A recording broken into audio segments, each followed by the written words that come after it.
Alright guys, how we doing? This video will go over different methods of obtaining your first piece of Netherite. And honestly, looking over the stuff I've written, maybe just digging for it might be more faster, but I'm just here to share some knowledge. So the first method, which is pretty easy, you have to go around the world and look for fallen meteors.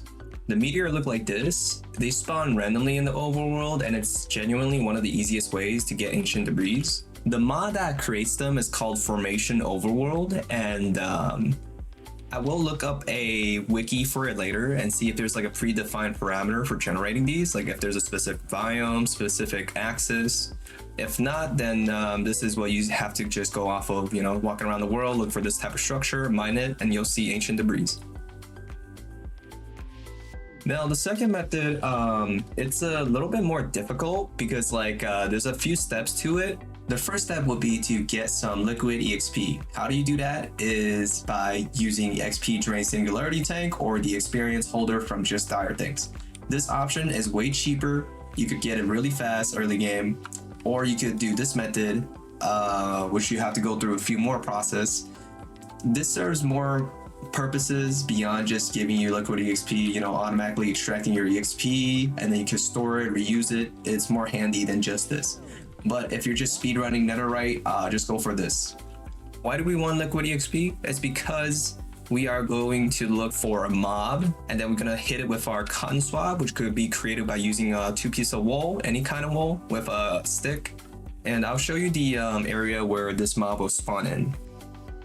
The area where the Ancient Knights spawn in is called Ancient Battlegrounds, I believe. And again, I don't know what spawns it and if there's a specific requirement, but you kind of just wander around the nether, and if you see a structure like this, a bunch of deep slate, fences, and semi castle stuff, you're in the right area. Now you gotta mine these fallen piles of armor and they'll turn into mob. I'm not gonna demonstrate that because they do hit like a truck and they kind of hurt.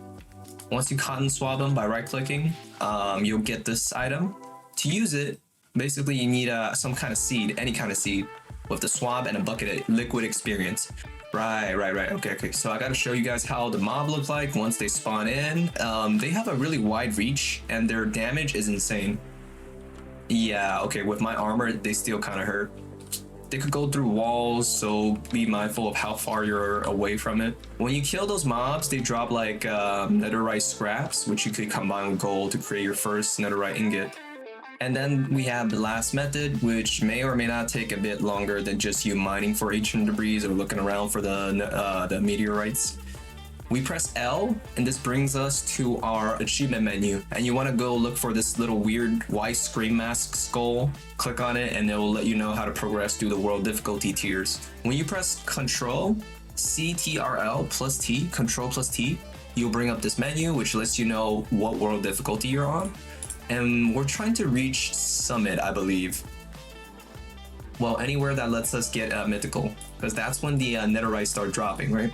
And then once you reach difficulty of getting mythics to drop, you just create a little enderman farm, So like I said, I don't know if this is a faster method, but definitely more reliable. You'll start having netherite armor drop in, and then you just use the salvager to get the netherite out of it.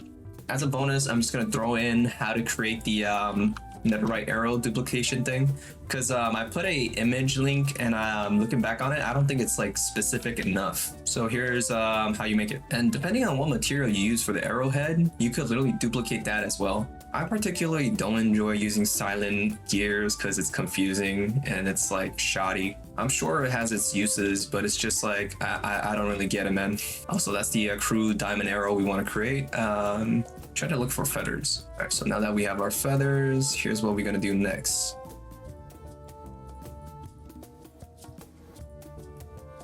So that's gonna give us 8. I forget why it's 8. Okay. So depending on the material you use for the arrowhead, I guess it changes the amount you get. So using diamond is definitely the most profitable. And once you have the diamond arrow, you want to slap the coating. You could use coating, or you could use this coating smithing template for it. You could create it by using a Sun Gear blueprint printer and Bort, which is a material you mine underground. All right, so we're gonna create our coating here, and then we just combine them. Boom. Netherite coated diamond arrows. And dude, look at that. One gets turned into 48. So you essentially have 2,000 copies of this if you do the math. One of my favorite methods of duplicating netherite so far, like bar none. Holy.